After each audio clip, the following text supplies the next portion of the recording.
Asin jira bar. Hayatni jirti bar. Asin jira maaliif? Asin jira. Tasiduraatu as jirti bar. Laalaani hayati irratti difadde. Sifu'ee baduulaata. Sifu'ee baduulaata. Sifu'ee baduulaata. Salaamu alaikum warahmatullahi wabarakatuh. Hordoftoota fi kabajamtoota ilmaan Oromoo hundi keessanuu baga jiraattan isiniin jecha arraan tana maaliif asitti argamne seetan akkasii kunoo nuti akkuma barre bishaan asiira kurwaasaa keeka waliin qabannee gaa bakka tana kanuma dhiyeeffannee nyaachuu deemna isinillee nu wajjin nyaadhaa jenna. Sababni nuti asitti argamneefis balloo shoowiitu baharuu saayimni kiyya fuudhee ani isiniin fuudha jee qama fuudhuun qaba jeeti haati jaalalaa tana nama fuusiftoos as jirti. Fatiyaatu fuusisuu deema balloosi niitiin isaa quban qabdu saniif asitti argamne lakki inni fuudhuun deemu. Jaartuma isaa haadhuma mana isaa ayyee. Assalamu alaikum warahmatullahi wabarakatuh. Daawwattoota fi kabajamtoota keenya hundi keessanuu fayyaa qabdanii nagaa qabdanii isin jenna. Salaamtaan keenya laga ceetee qilleensa irra ceetee tabba ceetee mana keessanitti isin nagaa qabdanii isin jenna. Arraan tana waan ajaa'ibaa ta'e qabannee isin dhufnee jirra. Waan ajaa'ibaa sana eenyuuf qabatee nutti illee fidee nuti immoo gara keessan isinitti deemna jechuudha. Balloo shoowiidha. Balloo shoo mucattii xiqqoo umrii si amata 15 harkateeti. Akkasumaami mucattii xiqqoo umrii amata 15 harkateeti fuudhuudhaaf deemaati. Mee balloo shoo ifirratti korkadha. Mabruu! Ay, kuman qabdeen? Taayyaa irratti qoomoo. Hay, aartee jirti bakkaatti. Mee maal jettee? Ever hay. Taayyaa irratti qoomoo. Hundi isaanii fuudhanii. Akkuma beekamu artistoonni magaalaa Yemen Sana'aa jiran akkuma beekamu warri tokko fuudhu lama warri lama qabu immoo sadii warri hin qabne immoo bakka tokkotti afur fuudhuu dandeessan isiniin jennaati harka rawadhaa eefuu keessanii. Amman tana isinitti hin dheeressinuu daddafaatii mucayyoo amata 15 san nuuf fidaa yoo jettan gamanumaan yaada tokko ibsannee duraan dursinee daawwattootaa fi kabajamtoota keenyaan salaamtaa isiniin jenne nu anumaa fi bara qofaa jee kanaafuu salaamu alaikum jaan daawwattoota keenya.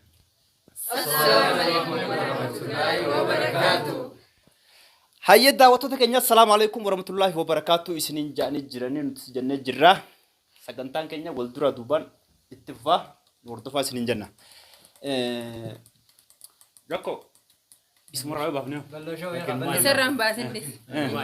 Ismarraa baafnee. Miidhaan kaaffataa xiqqoo sadii. Akkasii hordoftoota keenya xiqqoo taphachuutti isin jirra amma hara sagantaa dhugaa deebina wanni har'a asitti argamneef silaa balloolleen fuudhaa numa fadhaa xiqqishoon sodaateen sa'aan beeyne akka yaaddoon isiniin jee miti dubbii jalaa hin jijjiiree dhugaa jirtu isinii hima har'aan tana wanni asitti argamneef balloon bakkaan tabiraa fuudhu haadhuma mana kiyyaa haadha Yaasmiin jechuu isumaan gammachiisaa sabbiraayi godhaa jeeti jechuu akkasitti kannaa ajaa'ibaati isiif qopheessee qaba isiin quban qabdu mana nuti ganda saayiba isaati jirra asitti argamneeti isii duubaa godhuu deemna isii namatti ergineeti akka mufaajaa godhuu deemna jechuu odoo isiin quban qabne akka nurra dhuftu godhuu deemna akkasitti saniifuu nuti ogguu isiin dhufte akka nama kun dhugumaan balloo fuusisuuf asitti argamee gooneeti piraankii irra dalaguu deemna piraankii takka lama sadii wal duubaan eega irra daleeyne booda lakkii fuudhaa fi miti kan nasiif qabaa sapiraayi jennaani eega sapiraayi isii hubachiifne booda akkasitti kara keeka muraatii fi kara waliin nyaachuu deemna. Gara keeka muraa osoo hin dhayne duratti haadha manaa isaa ni beektaa boo sirriitti. Fuudhuuf deemaa yoo jennee maanta yoo isin gaggabdee immoo asitti haflaa keessan sapiraayi keessan asitti dhiifnee mana yaalaa waan hin deemneef. Yoo isin sodaatti immoo daarektumaan isii fuunee olleeyne waan akkana si qopheessine jennaan. Ni qaba. Haadha manaa ni qaba ree. Obseesiitis ni ilaalla. Utuu kaarra isii sirriitti barachuu deemnu haasaniifuu qaxxitaa maal hoonee naree. Sapiraayin jennuuni jechuudha. Ayiwa. Osenne aboo jaarsa kee fuudhee bahar fuudhee innis ni fuudhee jee saayimni isaa bahari. An keessa jiru. Kan jiru si hubata guddeen. Si. Ati irraa haftee jirte guyyaa sana. Isin irraa haftee kam ilaalla isin sarara. Akkasi. Walumaa laala akkasi. Fakkeenyaaf ammoo namni walirraa haara gurbaa kana. Jaarsumaa jaartii qaba nurraa qaba ree balloon. Fakkeenyaaf amma yaaddoo namni walirraa haara Isiin tun jaartii isaatu dhuftee yoo gartee gurbaa kanaaf sibiila fa'aa fudhattee waan akka ablee fa'aa fudhattee yoo sirra nurra dirtee ejjeeftoo. Kananas si deebisa. Akka isiin sibiila fidattee ablee fidattee hin dhufne waa'uma kanaa quban qabdu tasa yaamamtee dhufu deemti. Yoon harka gaggabde akka yaaddoon jeefa tana shakkina malee waan sibiilaa quban qabdu nagaan dhufu deemti. Eeguma dhuftee garti saniifuu nutilleen ittiin jabeessinu hanga dhumaatti nu faana tura yoo yaada daddaamatan qabaatan. Akkas daawwattoota keenya daawwattoota Balloo Show arra maashaallah Balloo Show sabiraayizii akka viidiyoo duraa sana agartan sanitti anaafatiyaa fi isaatu magaalaa dheenee hunda bibbinee aksifannaa isa agartanii jirtan jechuudha. Kannaa namni namaaf kanneen san guddaa bitee fi huboo meeqaan aksi doolaara gallakkaawee aksitti jaartii isaa sabiraayizii ajaa'ibaa goruuf deemaa fi haadha mana isaatti san hedduu waan hin beekneef sirriitti illee hin beeku. Arra wal barachuu deemnaa hatta masaanuuti illee hin beeku jechuudha. Ni beekta Fatiyaa? Ni beekta? Anaatu hin beeku jechuudha. Taaksii daawwattoota keenya. Asiitu masaanuu isiiti. Masaanuuti jenji. Isaan lamaan waliif masaanuudha. Isii irratti dhufee isiitu masaanuu isiiti. Maal goote? Isiin maal isii goote? Masaanuu jechuudha. Nama nama gubbaan dhufe. Masaanuuti irratti jettee bara isee arrabte. Arraba masaanuu? Arraba? La daawwattoota arraba masaanuu? Masaanuu jechuun diina kiyya jechuudha. Diina kiyya siin jette. Hundumaafuu ani waan afaan Oromoo kana waan dandeenyeef isinaa ibsaara koomantii jalatti akkasii amma dhufuuf jirti jechuudha. Gus ol seentee saayilant taanee akka isaaf haflaasaa goru jirru qalbatti taa'atu jiru mabruuk maal jennee kana jenna gus ol seentu siitu beeka waan siin jettu walumaan laalla taaksiiti. Waa takka jettu yaartiitti yaadu shakkinaadha.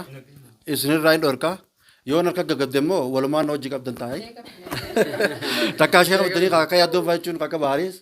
Fatiyaan fa'aa jedhanii ayaajii namni hundinuu waamatti goggootanii. Waan kana eenyu hojii qopheesse? Baarfaa jechuun. Baarfatiyaa. Anaafii hayaati. Ni jirti anaafii. Yoo isiin bakka kanatti gaggabde waan gootu daawwattoota kan jetteef. Ani anu gaggabeetu amma dura gaggabee mi'an maal taate maal takkan taatu kala saniifu laakin irraa uftaas yati furdoodha. waa takkan isin narra isin gabbattu laakin amma abbaan mana si maashaallah zakkoon balloosho jechuudha. Jaartii aduu isii malee jeeti takkittuma tanaan boonsaa jee dahaba wajji binnee kalee dahaba doolaara 1000 Ibu tu berbahasa betul, mashallah jah, mashallah raja. Daging sih bah. Antanan dhagawati ayye. Inni tabiraa hin barbaanne. La inni tabiraa hin barbaanne. Tanuma qadiima taate sani haaroonfatee jirti. Ni haaroonfadhaa je. Dubatti aarii qabda. Aarii qabu laan jaa. Gaafa dhaqee sadaffaan ni daa. Sadaffaan ni daa. Ani tanaas ni haaroomsa. Lammaffaan kun sadaffaallee itti barbaaduuf hin deema. Asiin jira bar. Hayatni jirti bar. Asiin jira maal? Asiin jira. Tasi duraatu as jirti bar. Laani hayati irratti difadde waan taani irratti. Daawwattoota sadaffaan karaa jirti inshallah. Ala jirtu inshallah. Jirtu yoo duufeeti. Takkanaati balloosha wallahi maashaallah jaartiinsa surprise kan duraan Prankin isi rifacchisna boodammoo ni gammaddi maashaallah gammachuu isin gammaddu gaa walumaan laalu teenya. Takkanaati. Kaisaafuu dubartiin waan akkana mufaaja'aa sabiraayizii waan bituu kan agartee iddoo takka daszetti kiiloo meeqa dabalti umrisiitis diqqaachaa deemti bakka silaa guddachaa deemtu laa ogguta kirrisnee san booda dabalaaf kaa akkas daawwattoota keenya gammachuu si walumaan laalaa dhugumaan gammachuu anitti yaafuu laal jarjareetiin jira. Eenyu deefida? Siifida faa. Yaawni Okay gaa akkuma Fatiyaan jetteeti jechuudha. Saniifuu arraan tana haadha Yasmin Balloo Show surprise guruudhaaf deema. Angaruu asirratti wanni takka taniin rasaadde. Immoo halaafinnet itti gaafatamummaa Fatiyaan akka fudhadhu. Anu waa meeqa dheetiin jira isinis laaluu qabdiin jira. Waa saniifuu wal barsiiftanii jirtan jechuudha. Hedduu takka akka irraa baratan abdii guddaa takka qabna hanga xumuraatti akka nu waliin turtan. Afirraa keenya. Hayyee daawwattoota keenya kabajamtoota keenya viidiyoon kutaan tokkoffaan xumurame achi darbee jira. Kutaan lammaffaa nu hordofaa isin jennaati. Amma surprise isii godhuudhaaf wayita ol neeyne La, amma waan itti dhofnuufi faayoon dhayitaa fidu. yalla faayoo fiigi nuuf fideti. Gabbee itti ilaali. Ittiin himtu gaa gizee yoo fidummoo darajaa gizee kan inni himi. Meseejii nu Gizee hina yookaan meseejii nu